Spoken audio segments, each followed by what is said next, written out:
はい、皆さんこんにちは、前澤です。長らくお待たせしました。今日はですね、ルームツアー第2弾ということで、前回約2ヶ月半前に第1弾リビングルーム編ということで公開させていただきまして、大変好評でした。で、たくさんのコメントもいただいて、第2弾まだかまだかということで、今日ついにご紹介させていただくことができます。で、今日は特別ナビゲーターとして愛犬の名前が利休というんですけれども、お茶の千の利休の利休から取って、利休で男の子です。で、ちょうど今2歳になりかけてるところで、今日はこの利休くんと一緒に部屋の案内をしたいと思います。利休、ご挨拶。カチュカチュ。利休。はい、持って持って。はい、こっち。そっち、こっち。はい、じゃあこっち。こっち。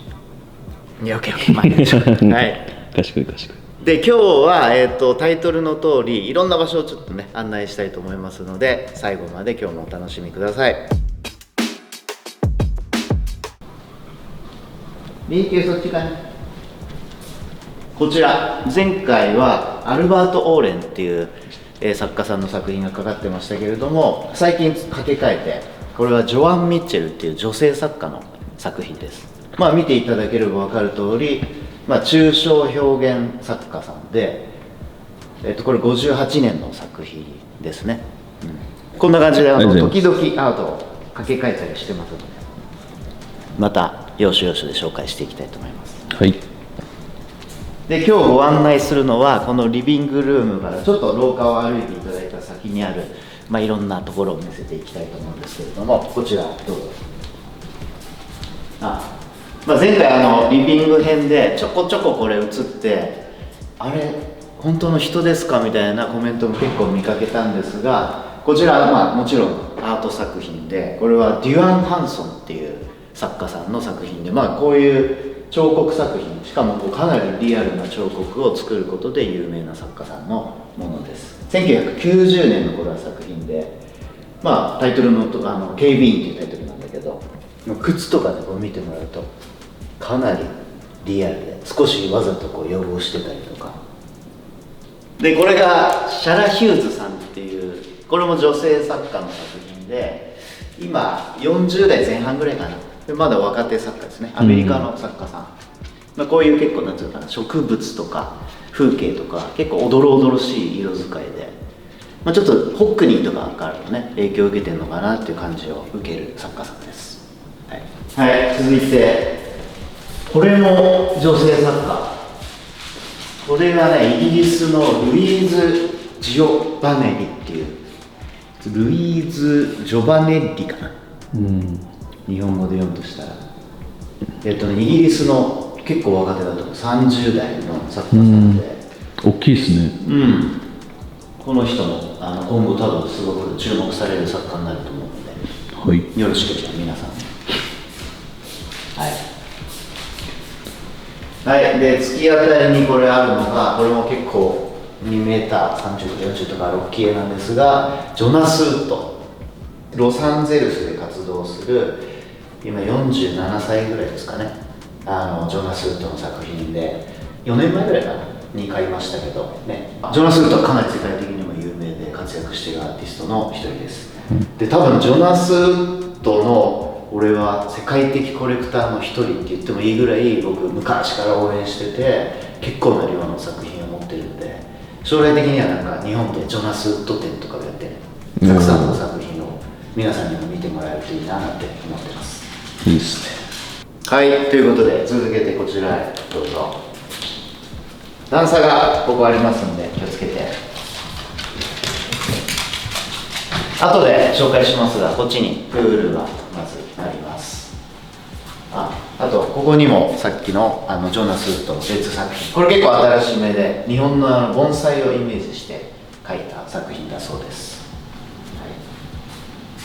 で、これは今井うららさんって言って日本の作家さんですね。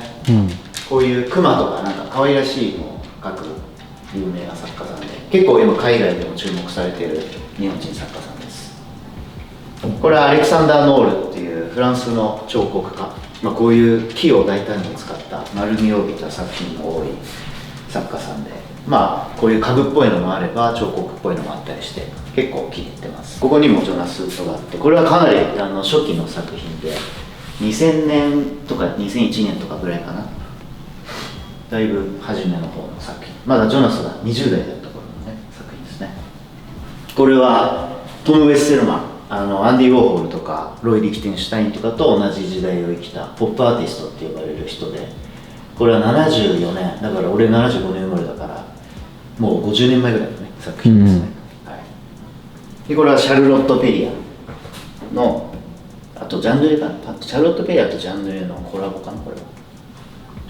あとこれジャン・ミッシェル・フランク、今エルメスが復刻家具を彼の復刻家具を出したりしてますけど、ジャン・ミッシェル・フランクの多分1930年とか40年とか結構古いやつ、オリジナルのものです。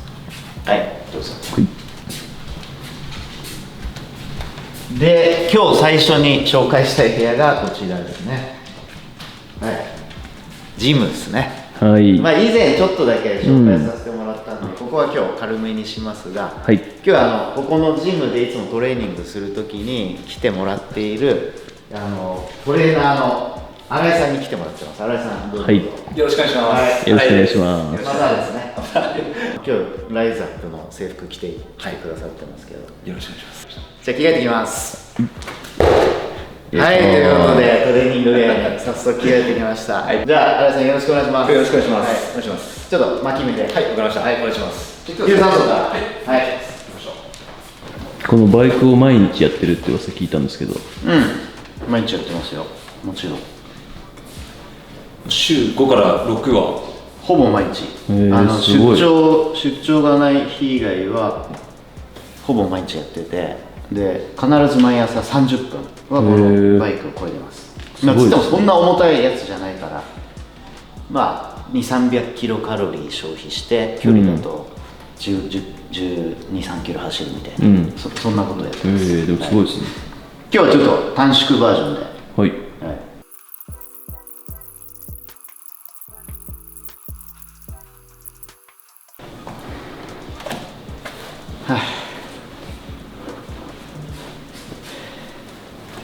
100っすか？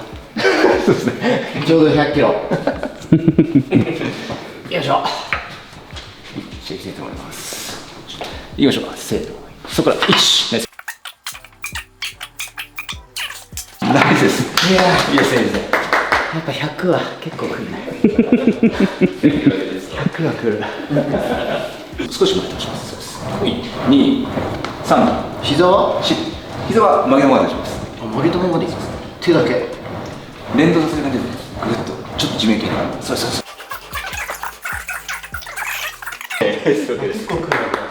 ここに来る。もも裏。いいですいいです。聞いてますね。素晴らしい素晴らしいです。でいきますね。せーの。1、2、3、4、5。2、2、3、4、5。3、2、3、4、5。5、OK です。うわ。結構引っ張ってますね。結構引っ張ってます。じゃあいきますね。せーの。1、2、3、4、5。2、2、3、4、5。3、2、3、4、5。4、5。ついやばい。マイクが汗だきになってきた。したら、新井さん今日はありがとうございました。ちょっとこの後プールでこの筋トレした後の体をストレッチする目的でいいですね。ちょっと泳ぎますんで。はい、リキューそっち行かないで。どうぞ。はい、こちらがプールになっております。だいたい17メーター、8メーターぐらいあるのかな。はい、で水深が120センチぐらいあるんで、普通にこう結構、泳ぐことができます。足元気をつけてね。でプール内にもいろいろアートをかけてまして、例えばここにあるのが、井田幸正君、日本人アーティスト、まだ30代半ばぐらいかな。1年前ぐらいに京セラ美術館で井田君の個展やりましたね。あとはこれ小田尾さん、女性日本人作家で、もうまだ20代中盤もいってないぐらいの超若手作家、小田尾さんっていう有名な、この顔にこのスライムみたいなのをバーってかけたような、可愛いよねこれね。これもなんかプールっぽいかなと思って。であれがアメリカのアーティストでジオ・ゼグナーだっけな、彼もまだ若手のアーティストです。あれはなんかピカソをイメージして描いたみたいですけど、はい。でちょっとプールでストレッチ兼ねて一泳ぎしてもよろしいでしょうか。はい、じゃあちょっと水着に着替えてきますんで、また行ってまいります。リキ危ないよ。じゃあ水着に着替えてきます。よいしょ。はい、ということで着替えてきました。はい、ということで早速プールで一泳ぎしたいと思います。ストレッチを兼ねて平泳ぎをしたりします。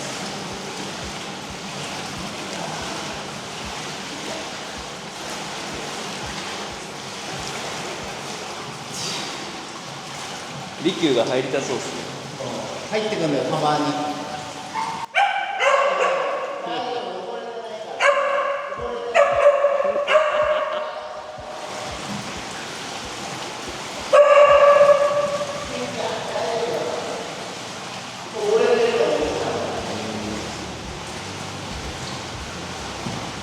はい、でプールの後はいつもサウナに入ります。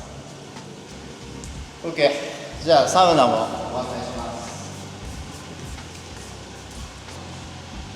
リキューはここで待っててね。はい、どうぞ。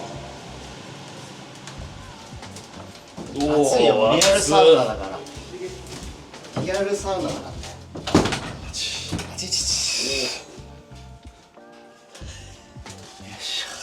何度ですか？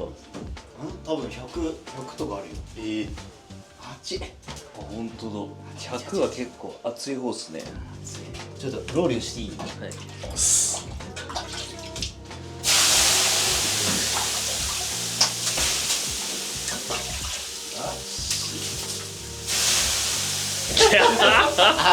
熱っ。カメラマンたちも撮ったな。熱いね。でさ、あっちに富士山がたまに見える。最高っすね。映っちゃいけないもの映んないですよね。大体何分ぐらい入るんですか？大体10分入って水風呂、横に水風呂があるんだけど10分入って1分使って、なんつうの、整うだけ、なんか整う感がまだ俺よくわかんないんだけど、もわもわってすんの整うっていうの。なんていうんですかね、なんか目が回るみたいな、体がジーンとするというか、血管がさこう開いたり閉まったりしてる感じがわかるよね。あっちめっちゃ熱くなってきましたね。めっちゃ熱いっす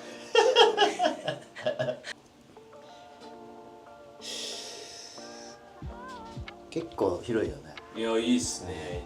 これ家にあったら本当におじさん 5,6 人が全然入れるぐらいだね。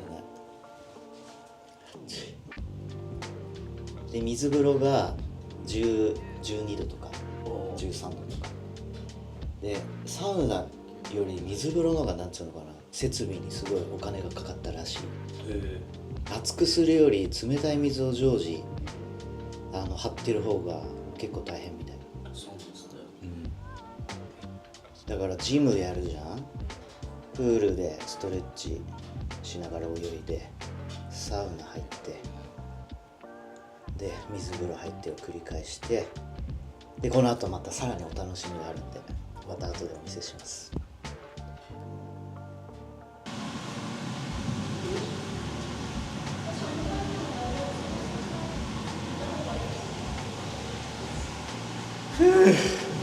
10分経過。水風呂入ります。危ない危ない、冷たいここ、さすがに。うわ、冷たい。冷た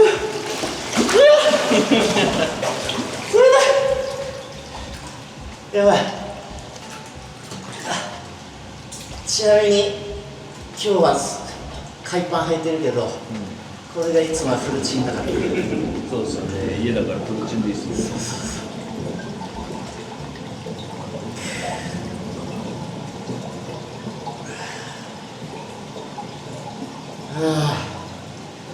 よ。冷たい。12、3度で、ここで1分ぐらいして、よし、はい、うわっ、で、こっち行くわけ。で、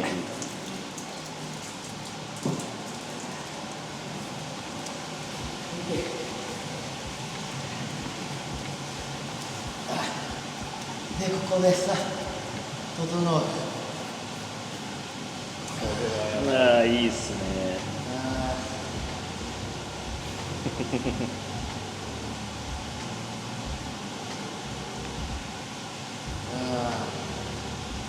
これ3セットぐらいやるんですか？やるよ。こうやってずーっとさ、リキューも一緒なの。一緒に整ったつもりでいいん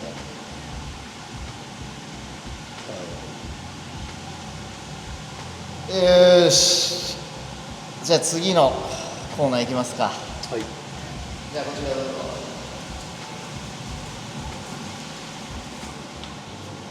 よいしょ。ちょっとここで一回着替えます。ちょっと脱ぎますんで。はい。はい。また。はい。はい、お待たせしました。着替えました。ここも一応見てきますか。そうだね。まあプールとかサウナ使う人用のこうパウダー、まあいっぱいいろいろ。バスローブか。まあ何も使ってないね。広いっすね。そう。広。一応こっちにシャワー室とかも。ここもシャワー。そうそうそう。こんな感じで。うわ、高っ。天井高い。高いっすね。これなんでプール使う人用のそのゲストドレッシングルームって感じですね。はい。で次のメインイベントに移りたいと思います。まあ今までジム見て、プール入ってサウナ水風呂で着替えて、はい、次が結構、はい、ここなんだけど、あ、ちょっとこの紹介だけど、これエルスワース・ケリーね、まあ、皆さんご存知の、これはみんな知ってる、ヘンリー・ムーア、ジャン・ロワイエのコンソールで、ここすごいね、これどうぞ。スパルームというかマッサージルーム、この専用ベッドがちゃんとあって、なんかこれ日本にはないやつみたいで、ここだけにしかないって聞いた。こうやってさ自動でこうなったりするわけですよ。すごくね。これは特注で作ったんですか？これは最初から、この買った時についてた。そうそう。で、使ってる。そうだからホテルのスパで働いてる方とかスパのそのプロの方をここに呼んで来ていただいて、でやってもらったりするわけ。リキューおいで。でなんとこの全く同じような感じの部屋がこちらにもありまして、どうぞ入ります。はい、どうも。今日は呼ばせていただいたんですけど、青木先生、麻布十番でわびたいっていうお店をやられてます。経営されてるんですよね。そうですね、はい、だからわびたいの院長を務めさせていただいてます。あ、院長兼先生でね。でいつも僕は青木先生にお世話になっていて、まあ、生態的な指圧的な、まあ、特にこうレースの日とかね、そういう疲れた日とかに来ていただいて、ここで施術を受けさせてもらってます。こんな感じで、そうそう。利休も一緒に受けさせてもらってんだよね、いつも。もうね、そこ定位置だもんね、利休ね。ちょっと待ってね。はい、お手。はい、おかわり。はい、こだ。よしよしよし。じゃあ早速施術を受けさせてもらいたいと思います。今日もよろしくお願いします。はい。いつもこんな感じいつもですね。こんな感じ。いつもこんなはね、い。いつも場所取り合戦してま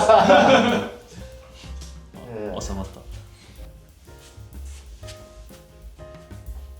前回の動画で、そのインテリアコーディネーターさん絶対つけてるでしょっていう質問があったんですけど、それ説明しといた方がいいかなと。いないよ。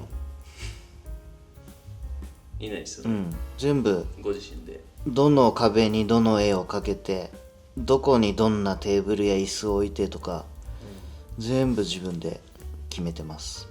なんなら照明をどこに、例えば 100% が全開だとしたら何%の光でここに照明当てようとか、そういうのも全部決めてる。ミリ単位で動かしますもんね。次あれですね、大和さんの搬入の時とか撮影入りたいですね。いいねいいね。大和さんが OK だったらぜひ、見てもらいたい。そう、好きなんだよね、その家具並べたりアートかけたりしてバランス整えて、コーディネートするのがもう昔からですか？昔から好きだから。今千葉に家作ってるじゃん。だから建築もすごい好きだから、なんつうのかな、結構建築についても俺口を挟ませてもらっちゃっててさ、それもあってああだこうだっつって時間が伸びちゃってさ、でもう10年以上やってんだけど、着工してから10年以上経ってんだよ。やばいっすね。でそれが来年出来上がると。そう、来年初頭に、もうあと数ヶ月後だよ。だから楽しみです。はい、ということでスパお疲れ様でした。マッサージありがとうございました。で次の部屋に行きます。これ最後になります。どうぞ。さっきのプールがあっちでね、今ここのスパルームで最後の部屋です。その前にこのアート、これ日本人作家の倉田博也さんっていう、主にニューヨークで活動している方で30代ぐらいかな。最近好きで買ってます。はい、最後の部屋こちらどうぞ。はい、ここはヘアサロン。サロン。はい、サロンです。で、なんとシャワーなんていうのこれシャワー台。シャワー台っていうの？シャワー台があったりとかね。はい、床屋が家の中にあります。ちなみにこれ水戸部さんね、日本人女性作家。可愛いですね。ヘア。そうそう、ヘアピース。このジョン・レノンと小野陽子さんのね、なんかベッドピースっていうのがあったんだけど、こっちベッドピースかな。そうそうそう、こっちはベッドピース。こっちはね、ネイルサロン的に使うんだけど、俺はネイルしないんで、これ水素のやつね。水素をたまにここで吸ったりしてます。はい。これはラファエル・バダーっていう、これも若い作家さんで、ついこの前うちの財団で展覧会を彼のやつをやって日本でも展示しました。ということでヘアサロンで今日散髪をしたいと思います。せっかくなんで。でパーマもかけれるんで、ちょっとパーマ緩くなってきたんでパーマもまた軽くやろうかなと。でいつも来ていただいている床屋さんを呼んでますので呼びたいと思います。はい。床屋さん床屋さんお願いします。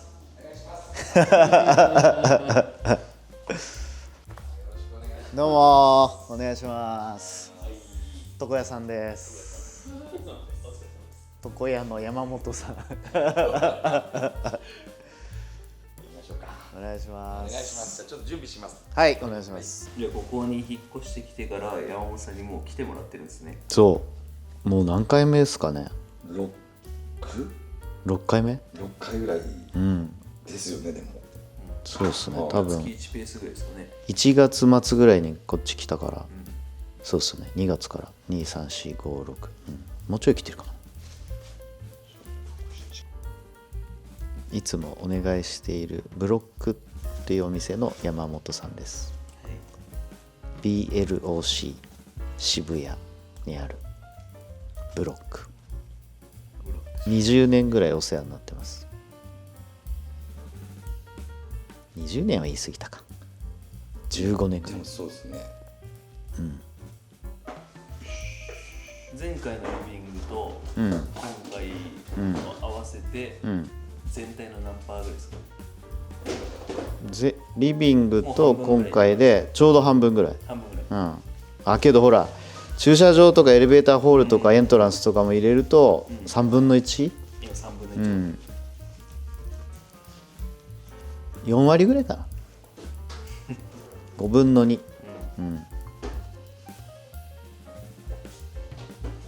あとじゃあシリーズ3回4回ぐらいできそうですね。なんかここが見たいみたいなコメントはないの？いや、ありますよ。ある？やっぱキッチン見たいとか、お風呂見たいとか。トイレ12個あるって言ってたから、トイレツアートイレ12個全部それ何にも面白くないけどね。デザインでも違うんですか？デザイン違います。12個。結構場所によって。じゃあ絶対見たいんじゃないですか。多分リビング編っていうのに結構みんな面白がってくれてましたね。普通は全部やるんだよね。あ、確かに。リビングだけで普通ホームツアーとルームツアーね、そうだね。そういやマジでね、電気ガス代とか聞いたら引くと思う。絶対言えない。言えないっすね。絶対言えないよ。管理費聞いたら引くと思う。管理費は引きますね。あとこれでチョコプラさんのパロディみたいっていうコメントめっちゃ多かったですね。ああ、チョコプラさんがこの真似をするってこと？はい、押してほしい。ああ、面白そうだ。見たい、俺も見たい。チョコプラさんのそういうネタ。知らない。なんかありそうで、めちゃくちゃなブランドの名前とかで会話するみたいなのがあるんですよ。見たい。マッケンジー・ペテグリューのスカイダイバーそっちね、スカイダイバーの方か。はまあ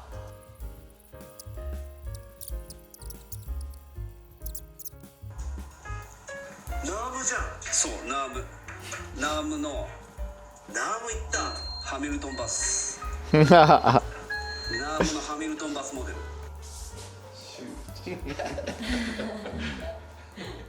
自宅です。もうちゃんとあったかい。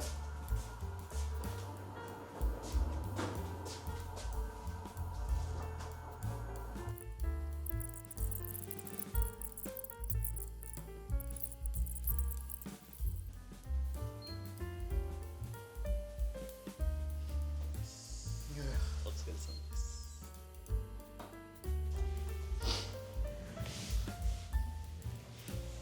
完成です。はい、ありがとうございます。ありがとうございました。お疲れ様です。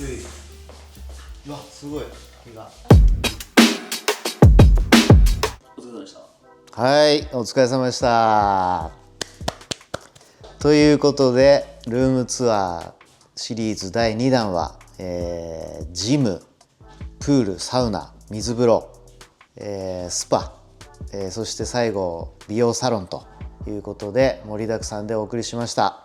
いかがでしたでしょうか。もう家から出なくてもいいという感じです。リキュー。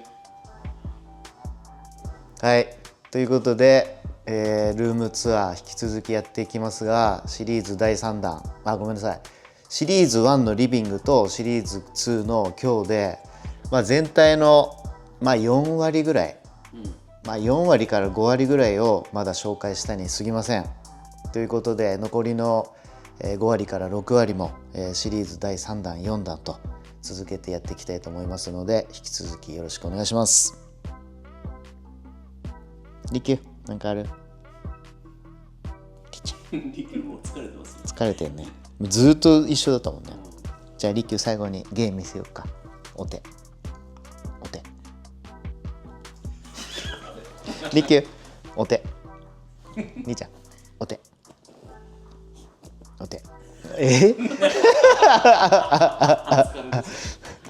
お腹すいた？ご飯食べたかさっき。はい、じゃあお手見せ。よしよし、はい、おかわり。はい、顎。よしよしよしよしよし、いいかいいかいいかいか。はい、ということで、前澤並びにナビゲーター利休でした。また第3弾でお会いしましょう。きっとまた2、3ヶ月後です。